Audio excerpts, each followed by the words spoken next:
Hello, everybody, and welcome to Ice-Burgh To Go, your daily dose of Pittsburgh Penguins news and analysis. You can find us on YouTube at Inside the Penguins or anywhere you get your podcast from. Rickard Rakell is currently in the midst of his worst stretch since joining the Pittsburgh Penguins.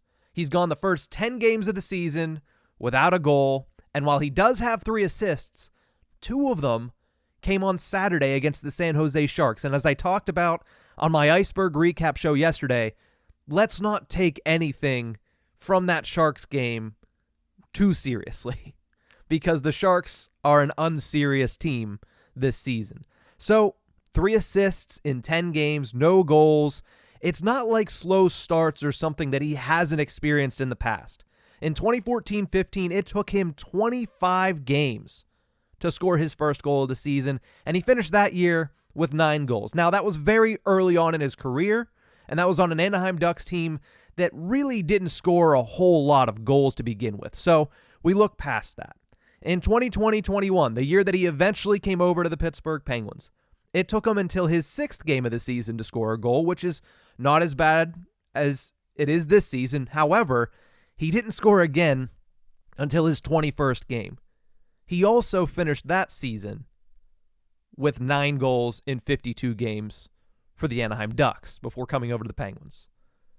Last season, the first year we've seen of Rakell as a Pittsburgh Penguin for the entire year, was completely a departure from what we've seen this season and those other 2 slow starts. He had 5 goals in the first 10 games, one of the best starts that he's had in his career.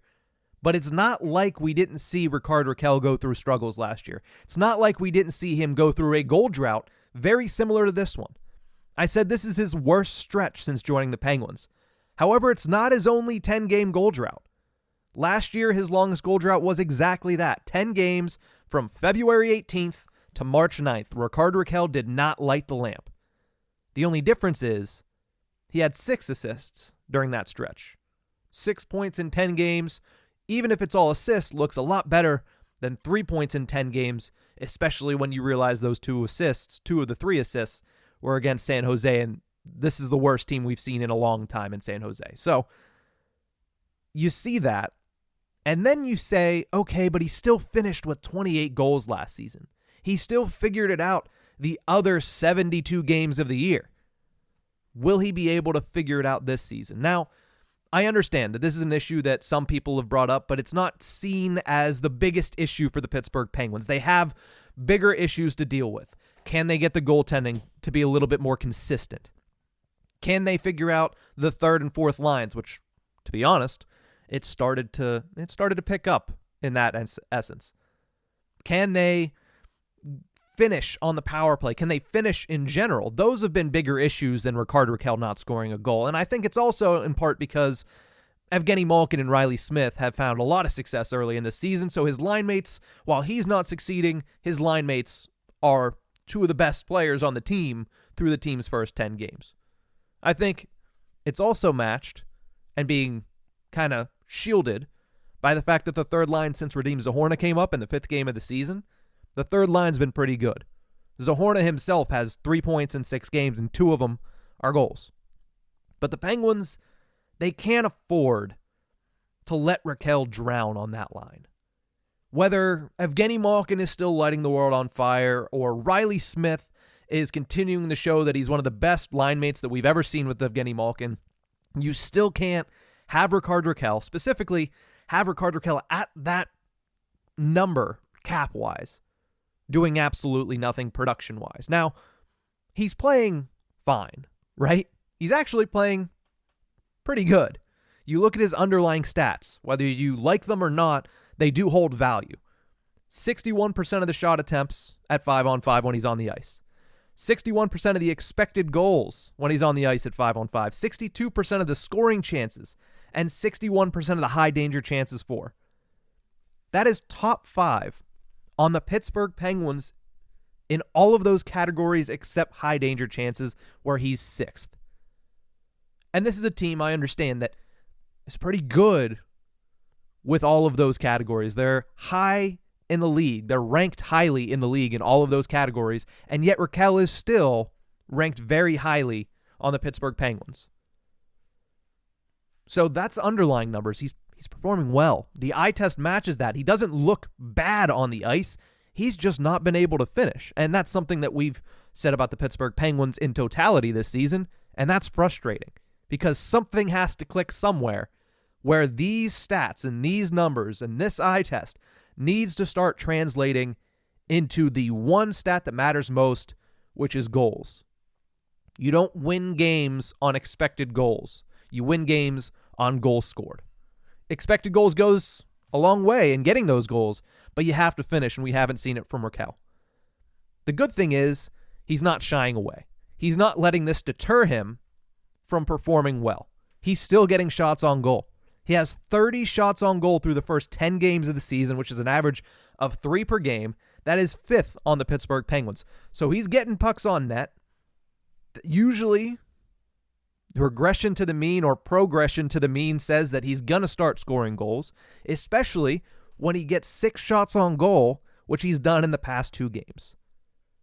There were a couple of instances during that Sharks game where I thought he was going to break through. I thought he was going to get his goal, and he just didn't. There were a couple of opportunities that he had that were grade A, and I thought that maybe he could have had a little bit of a better chance on that one.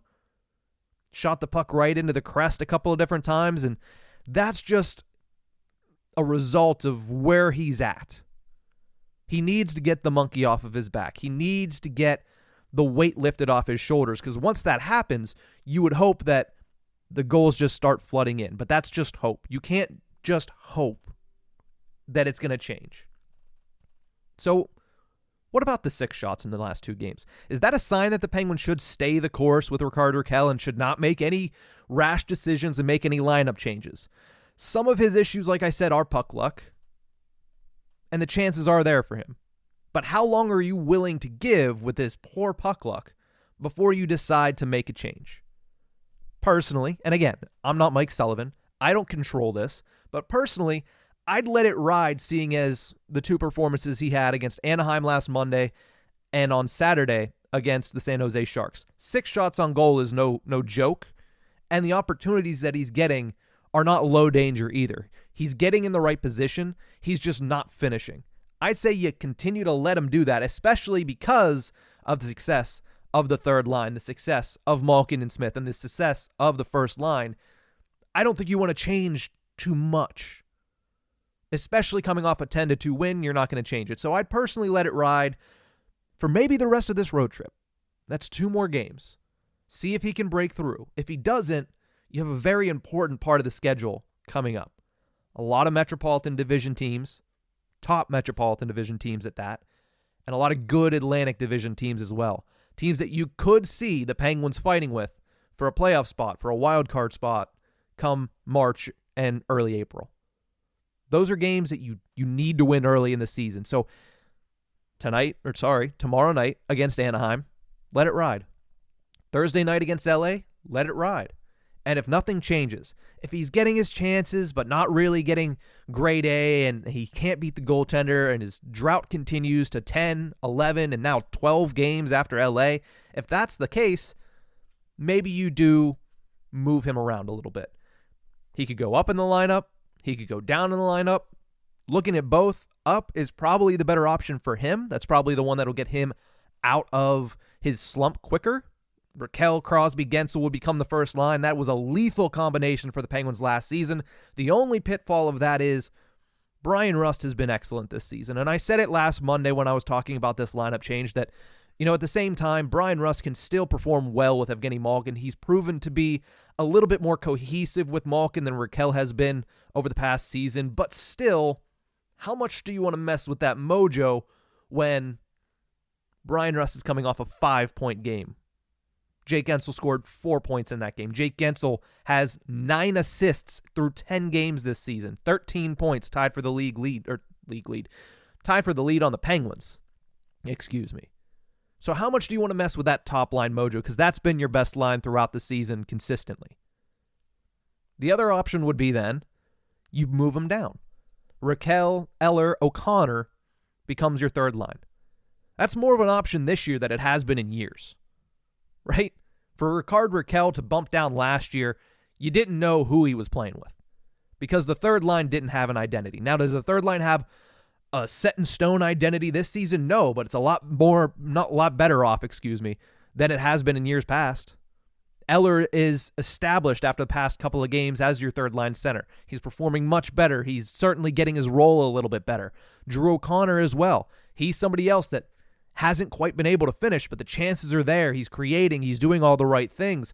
And Radim Zohorna was great since coming up and has been great since coming up. 6 games, like I mentioned, 3 points, 2 of them being goals. He had a little bit of time with Evgeny Malkin and Riley Smith in the preseason. So there's a little bit of chemistry already built there. And the confidence that Radim Zohorna has now, I think, is higher than it was in the preseason. I think being able to come up early in the year, getting that call, and building off the preseason mojo that he had for the first time in his career, because we've seen him succeed in the preseason then struggle in the regular season. It's happened. But to see him continue to succeed as the regular season goes on, you see the confidence starting to build. Maybe that's something that could work on the second line. We don't know. But if something has to change, that's more of an option now. Switching Rakell with Radim Zohorna, that's more of an option now than it has been in several of the past couple of seasons. Not to mention the supporting cast of the third line, I think, matches Rakell's skill set really well. You have Drew O'Connor, who is forechecking genius right now. He's picked the pocket of a couple defenders in the past couple of games very impressively. Lars Eller, his puck vision, his puck sense, his ability to pass, I think that's a line that could hypothetically work out. But again, I might be getting too ahead of myself. There's probably not going to be any changes. Knock on wood, I've said that a couple times this season. Mike Sullivan has come to surprise me. There's likely not going to be any lineup changes after a 10-2 victory, especially one where you can't really tell going in. There was lineup changes. You can't really tell if it's working or if it just worked because it was the Sharks. But we'll have to wait and see because eventually Rakell has to break through. And if he doesn't, that's not a good sign and not a good utilization of assets. Cap space is an asset. If Rakell's not scoring goals and he's only putting up 3 assists every 10 games, it's not going to be a good thing for the Pittsburgh Penguins in the long run. That's going to do it for this episode of Ice-Burgh To Go. Thank you so much for tuning in. And remember, you can find us on YouTube at Inside the Penguins, or you can catch us anywhere you get your podcasts from. That's it for this one. We'll see you guys next time.